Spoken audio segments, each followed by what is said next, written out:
Hello and welcome to the Beauty Ritual Podcast, the podcast where we facilitate conversations about age, beauty, and identity in a world where the pressure to conform rises every day. This is your dose of perfection correction. And today our guest is David Deleon, celebrity makeup artist. To some people you might know, okay? Jane Fonda, Barbara Streisand, I can barely believe what I'm saying, Jennifer Coolidge, Michelle Gellar. Yep. I am so happy that you're here. How are you? I'm great. Thank you for having me. It's my pleasure. It's my pleasure. I love the title of this podcast. It's very interesting. Yeah? Yeah. Tell me why it's interesting to you. I like what you just said about feeling like we have to conform, to these beauty standards and I don't know. Let's just talk and see what happens. Yeah. I've got a lot of opinions. And I'm happy to hear them because one of the most...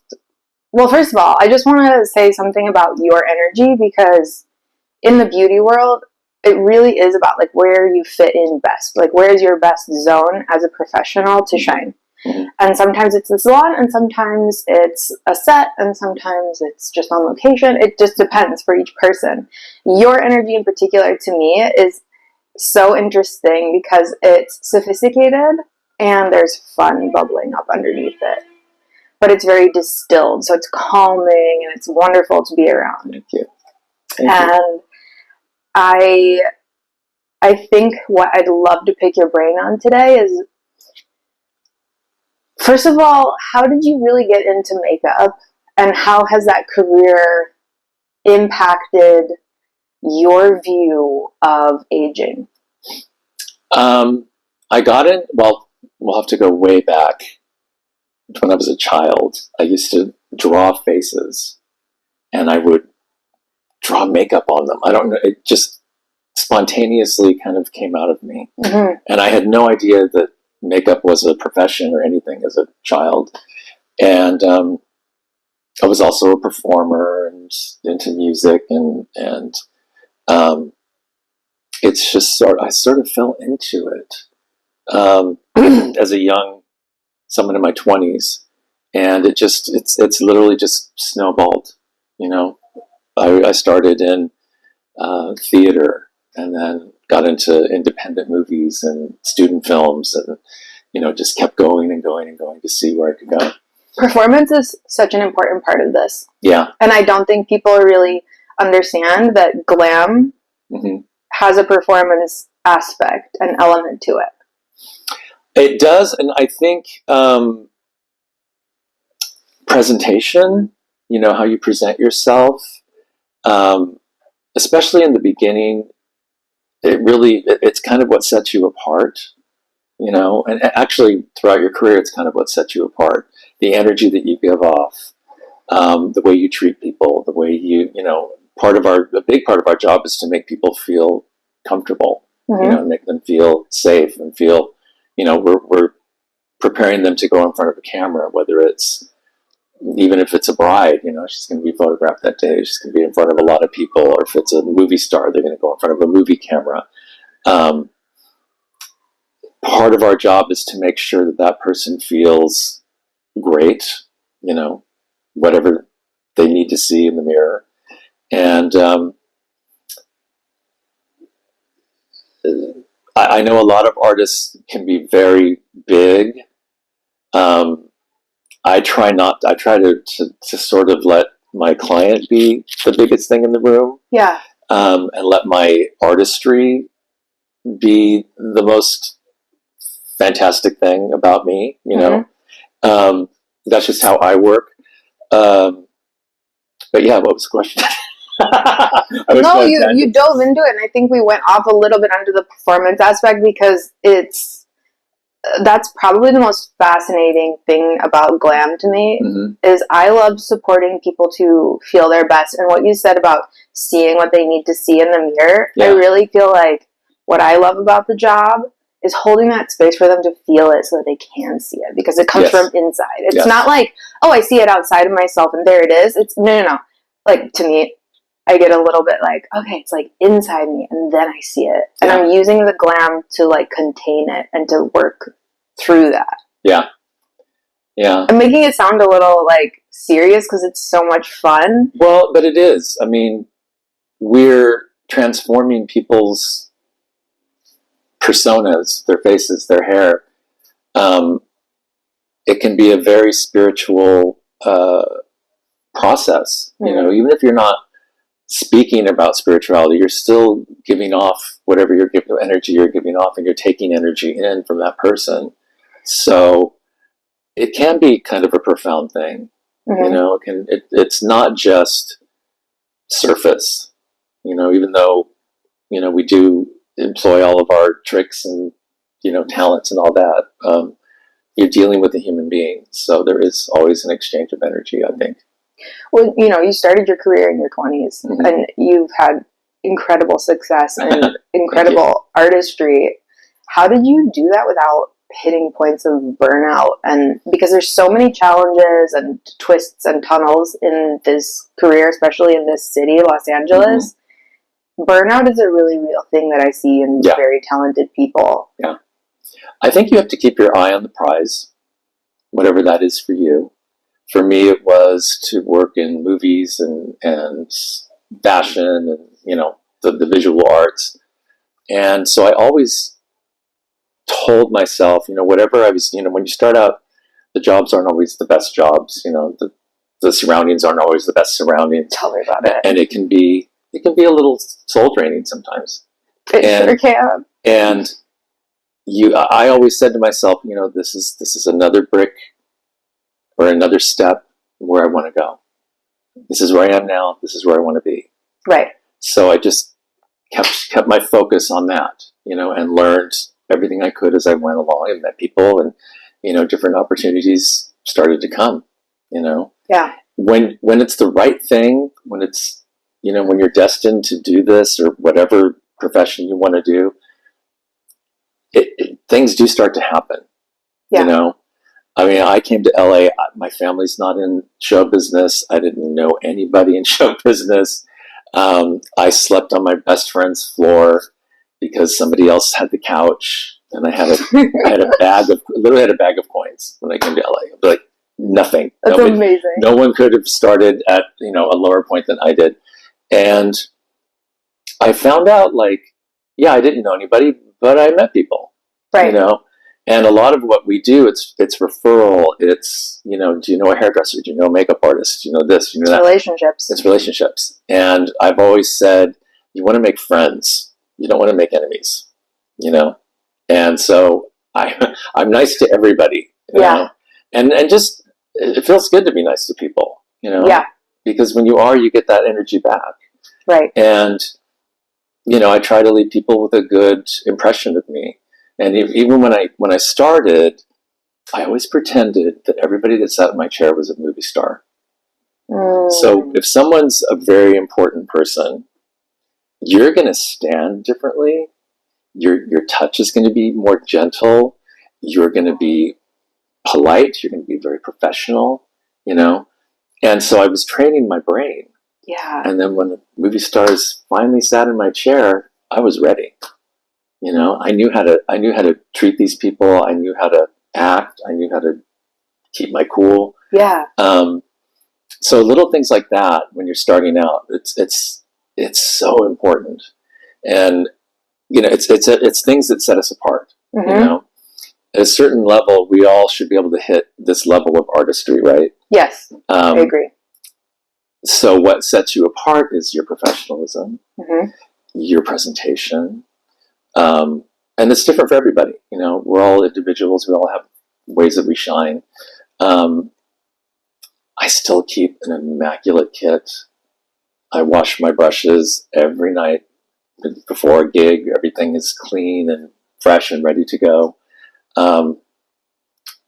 Just little things like that, I think, are really important. It's not just the artistry, right? Which obviously is the most important thing, but it's getting those referrals, getting those next jobs, and always keeping your mind on that. Like, this is a potential for something else. And you're living it. And that's what sticks out to me about what you're saying. Yeah. Is that you're not wanting it in the just like, I want this, I want that. You're actually living it. You're like, okay, what would it be like to live that? Mm-hmm. So I'm going to act this way behind the chair, or I'm going to do this at home. Mm-hmm. And it makes perfect sense, and it clicks as truth, because anytime I've gotten an opportunity, it wasn't like I had to do all this prep for it. Mm-hmm. It happened. And the way I was living fit into that situation. You were ready for the opportunity. I was ready for the opportunity. Yeah. And I love the idea of taking it into your own hands and living as the self you want to be. Well, and that's what we have control over, right? We don't have control over the jobs that come. We don't have control over the opportunities that come. They come from the outside. What we have control over is what's in here. Yeah. And I think that's where a lot of people get confused or don't quite understand this career, the beauty industry. It's very esoteric. It's not like you show up one day and you apply for a job and like a lot of other careers. Mm-hmm. It's very like, there's so many components to it that, again, you don't have control over. But when you prep your soul, you prep your mind, when opportunities do arise, you're ready. It's like, yes, I can do this. Yeah. I'm ready to do this. Yeah. So it's a journey. It's not for the faint of heart, and it's not something that's going to happen in a year. It took me a long time to get where I am. It's an interesting. I kind of want to segue this into the psychology of makeup. Okay. Because a lot of things you're saying are actually popping up with this conversation I had last night with someone I just met. We were talking about doing makeup, and I love to do my own makeup. I really enjoy it. I think you should. It should be fun. It should be fun. Yeah. If you're not the type of girl that doesn't like it, don't force yourself to do it. You'll be sad. Yeah. So anyway, this girl I met, she was a really natural. Like, I like to be natural. I don't really like to put it on. I put it on once or twice a year. But when I do put it on, she says that, I'm smudging it off because I'm not used to wearing it, or I'm doing this or that. Mm-hmm. And I think there's this interesting, let's call it a diaspora, of what's happening with how people are getting themselves ready, right? Just to present in daily life. I do feel like there is more pressure to look a certain way, obviously in Los Angeles, but now everywhere, because we have this digital interface that is like a mirror. Whether you're on Zoom, whether you're on TikTok, you are seeing feedback of yourself a lot more, and the pressure to look a certain way is going to push you a little bit into our world, the world of beauty, the world of glam. Now, a lot of people step into that world and their expectations are untested, where it's like, what am I supposed to get out of like getting ready? How am I supposed to look? What's skincare? What's makeup? Like that just becomes wild.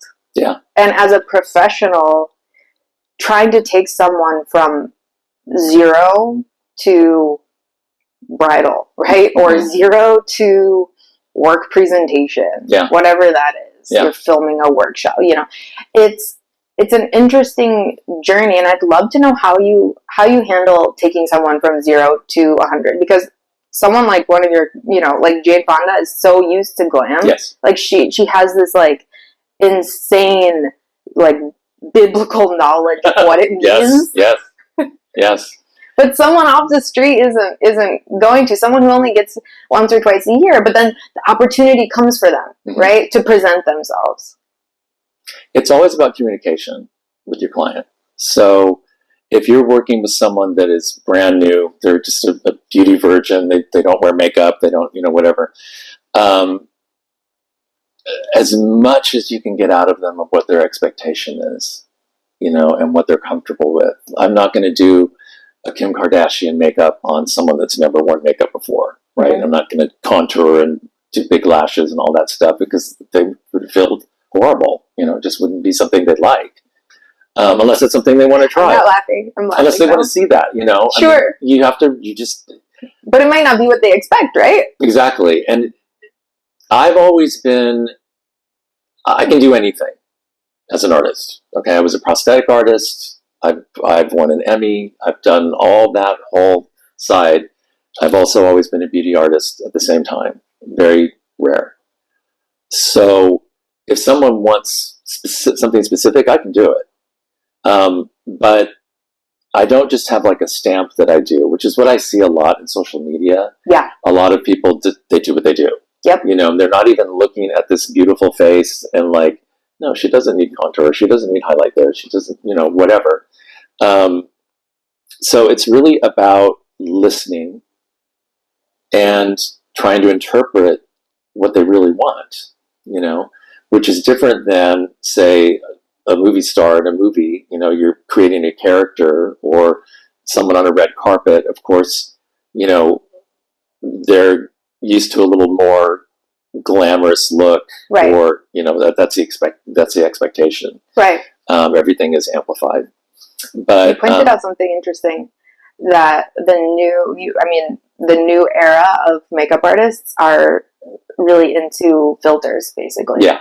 And I mean they're interplaying off of their clients, but it's affected their art. Well, it's social media and traditional film, television, and fashion are two totally different mediums, right? You don't think they're melding? I mean, again, I just saw Kim Kardashian in American Horror Story, right? She was in that. And she was, you know, that was her look. She looked beautiful. But when you're dealing in any of those visual arts, like fashion, film, television, they're character driven or they're look driven. Mm-hmm. Do you know what I mean? Mm-hmm. So it takes a lot more knowledge than just the filtered Instagram look. Yeah. You know, you need to know all of that. But what we do on this side is we break everything down. You know, it's like we'll use one element or a couple elements of that. And again, it's thinking. Mm-hmm. You know, how do I make this person look like that? How do I make this person into this character? Well, she's playing a housewife, so I'm not going to put false eyelashes on her. You know, right. or she's playing she's playing a movie star. So yeah, we're going to do the full glam. You know, whatever. It's all about the character. Okay. Fashion. It's all about the story. You know, mm-hmm. what's the story we're telling? Yeah. You know, how does it impact the clothes, which is what we're selling? You know, I feel this clash. I feel this like power struggle between the beauty of like the beauty world of social media and the beauty world of fashion and movies. Yeah. It doesn't have to be. Where's the happy I think we can ground? learn from each other. Yeah.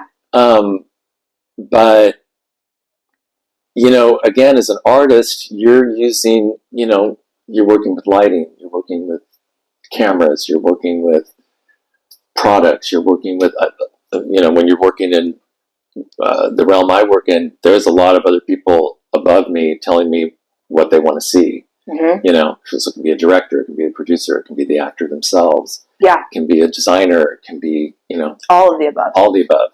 So what I love about it is it engages all of my skills all the time. Yeah. You know, that's a good feeling. But I don't want to knock social media. I mean, some of it's glorious. Yeah. There's some incredibly talented people out there. And there's people that have been doing it for 6 months, you know, that say they're experts. And it's like, okay, well, yeah, you know, any good makeup artist can do, you know, this basic makeup. But there's it's on both sides. There's great talented people in the film industry. There's great talented people in social media, and there's everything in between.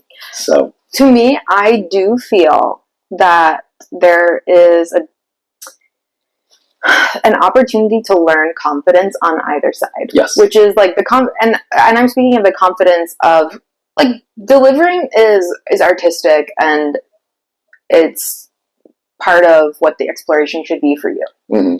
But wearing it is, I think, where the big confidence difference is to me. And I think a lot of people are comfortable in that filtered conformity because they know it's going to be accepted of that type of glam. Yep. But telling a story takes balls. Yeah. Being able to show all these different parts of humanity, sometimes it's not all glamorous. Well, that takes confidence. I'll tell you something. You know, you mentioned age at the very beginning. I'm very anti-aging. It's so offensive to me. First of all, I'm 60 years old. Yeah. And you look incredible. Thank you. Incredibly handsome. But this is what 60 years old... For all of you that aren't watching the video. Thank you. This is what 60 years old looks like for me. You know? And yes, I'm very happy with how I look. But we all age differently. You know? And it's a different experience for all of us. And to tell someone that you're not enough makes me so angry. You're not young enough. You're not tall enough. You're not thin enough. You're not rich enough. You're not enough. Yeah. I'm so sick of hearing that. Yeah. As a human being, I'm sick of hearing it. And I certainly would never say that to anyone that sits in my chair. No. You know? I mean, you and I could take a 90-year-old woman, put some great lashes on her, and give her a great hairdo, and put her in a fabulous outfit. She's going to look like the most gorgeous 90-year-old woman. Correct. She's not going to look 30. Correct. She doesn't need to look 30. No. And wherever you're at, you're enough. And what makes me sad is to tell perfectly beautiful people that they're not enough. And then when I see young people doing all these things because they're so terrified of getting a line on their face when they're 40, like, really? You're going to do all these things? We're going to tell people that they just, again, that they're not enough? Right. You know? And what I do washes off. Yeah. You know, it's temporary. It's not going to transform you forever. And that's what I love about it because, you know, on to another day. It's just this pressure that I see, and it's pressure on young people. It's pressure on older people. It's like, you're not enough. Yeah. And I'm sick of hearing it. I never tell my clients that. I always am loving and tell them, you know what? You're great.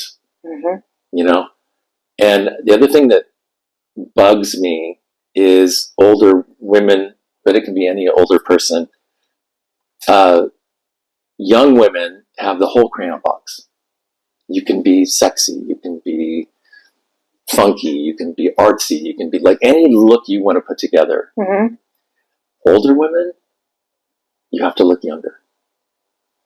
Oh, that's fucked up. And it's like, and even if I make someone up and they look fabulous, someone will always say, oh, well, they look younger. So that's the standard that you're under? They just look beautiful. You know what I mean? Like, when someone sits in my chair, I never look at them and go, how can I make them look younger? I think, how can I make them look more fabulous, you know? And there's an interesting thing, and I'm in my 30s, so I can only speak to that point in my life review of sorts, but I have noticed that there's sometimes, I've been in beauty since I was 18, so there's been this interesting, every age I've entered, or every stage of my career, I've noticed, like, oh, there's sort of this, like, baseline of, now you need to be sophisticated, now you need to be da-da-da-da-da, yes. And I discover a new belief system every age, positive or negative, right? So I love hearing what it's like at different stages. Not that, oh, now I'm going to be prepared, but that maybe there's a chance we could choose something else, right? Because I think we want freedom more than anything, more than looking a certain way. We really just want freedom to be whoever we are. Yes. 100%. And when you're taking all those freedoms away, I actually agree with your anger. It's kind of offensive to think you've lived this long and you've done the damn thing and that's all you're given to express yourself. Yeah, right. And listen, the glory and the beauty of aging is as you go along in your life, you learn a lot. You learn stuff. Yeah. You learn what's important. You learn what's not important. And when you get to my age, it's like, oh wow, my opinion's the most important one to me. What I think is what's important, not what the world thinks. Yeah. It's nice if people think nice things of me. It doesn't affect how I go about my life or my day. So I'm ready for that, guys. it's true. And it's so freeing. It's so nice to just, my opinion's the ones that matters. Yeah. To me. Mm-hmm. But I guess my hope and the message I try to give people is, you're enough. Yeah. Right now. Yeah. You're good enough. That's inner beauty, by the way. And that's why I want to talk about tools to understanding how do I decipher I'm enough in the middle of an emotional reaction, or in the middle of creativity, mm-hmm. or whatever it may be, because where Cosmo Magazine has failed us is they're like, inner beauty, and then that's it. Okay? How do you actually feel inner beauty? How do you gain confidence? Part of it sounds like it's aging. I don't know if that's like life experience is a part of inner beauty, right? So you have to let yourself live, maybe. Well, I think not looking in the mirror all the time helps, right? Not focusing on this all the time. Of course we focus on it. Of course it's part of being a human being. But being of service to other people, or being interested in other things, having passion for whatever it is, whether it's sports or art or your dogs or whatever it is. Yeah. It takes the pressure off of always this having to be the focus and having to be perfect. Yeah. Because you don't have to have a perfect face to do wonderful things in this world, No. or to have, you don't have to have a perfect body. You don't have to, whatever that is. Yeah. Whoever these perfect people are that we're all trying to emulate, I want to slap them in the face. Right, where are they? I don't know who they are, but, they're putting such pressure on all of us. Those are the actual aliens. They're going to come down in 2025. Yeah. You are perfect. Okay. Yeah.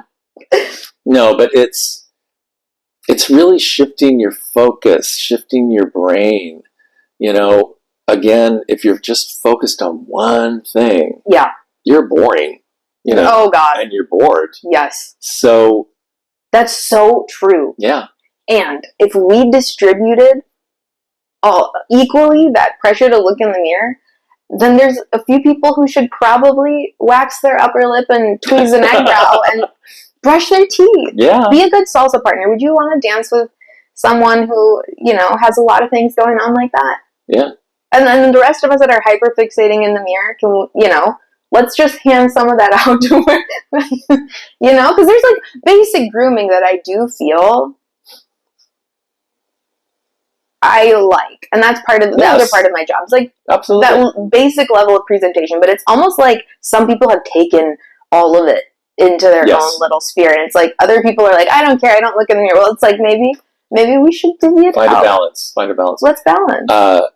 I view skincare the way I view dental care. Right? You brush your teeth every day. I love this. Hopefully you go to the dentist. Hopefully you see your dental hygienist twice a year. Are you guys listening? Hopefully you floss, use a water pick. It will change your life. Life changing. So that's skincare. I started in my 20s taking care of my skin, and it is so simple what I do. I have a scrub I do once or twice a week. I might use a serum, maybe a moisturizer, maybe sunscreen if I know I'm going to be in the sun all day. Yeah. That's it. Yeah. I don't wash my face a lot because I don't wear makeup. So I keep the acid mantle sort of healthy and operating. I'm not stripping my face every day. That's really important. All you 12-year-olds using retinol. Yeah. Juice your skin up. It's a long process. If you want to look, and again, genetics too. My mom has beautiful skin. She's 86. So, there's so many factors in aging, from, sickness, super major sun exposure, smoking, drugs, health issues, genetics. That all contributes to how we age. It's not just one thing. It's not just, It doesn't happen overnight. Yeah. So again, trying to like stave off all signs of a life, it's just such a sad message to me. Yeah. You know, again, I can make anyone look great. Yeah. I can make you look better. Right. I can make you look glamorous. I can make you look all kinds of things. I don't want to make you look younger. I just want to make you look great. I love that so much. And I think that's probably why the people you work with love you. No, I love them. So, thank you. And I love you too. I love you. Thank you for this conversation. Thank you. I could probably talk to you for hours. Yes. This is the beginning. I'm reserving the right to have you back on. Oh, I will come back. Because we didn't get to one of my questions. That's a lie. Maybe we got to two of them. But I just want to say it's a pleasure talking to you. You too. You are a depth and a well of wisdom and knowledge, both in a professional sense and in a personal sense. And I think that as we take these steps to really figure out what are the real tools of inner beauty and how do we be ourselves, we really take age out of the equation and we just center on that being aspect of what it means to live life. And we get to use all the fun things in the beauty industry to shine that out. Yeah, enhance it, enjoy it. It should be joyful. Yeah. It should be a fun experience, putting makeup on and fixing your hair. It's not. It shouldn't be do or die. It should just be fun. This is how I want to look today. Period. Maybe you'll want to look different tomorrow. Period. Yeah. Thank you for joining us on this episode of the Beauty Ritual Podcast. David, tell everyone where we can find you. DavidDeleonMakeup.com and Deleon Makeup at Instagram. You heard it, and you really need to go follow his Instagram because honestly, it gives me so much life, and I love staring at it. You know? Thank you. Secretly, you're going to know I'm stalking you just a little bit. But thank you again for joining us. You can find us everywhere you can find fine podcasts. Tune in again. Tune in on all the previous episodes, and I cannot wait to have you back on the show. Thank you. Bye.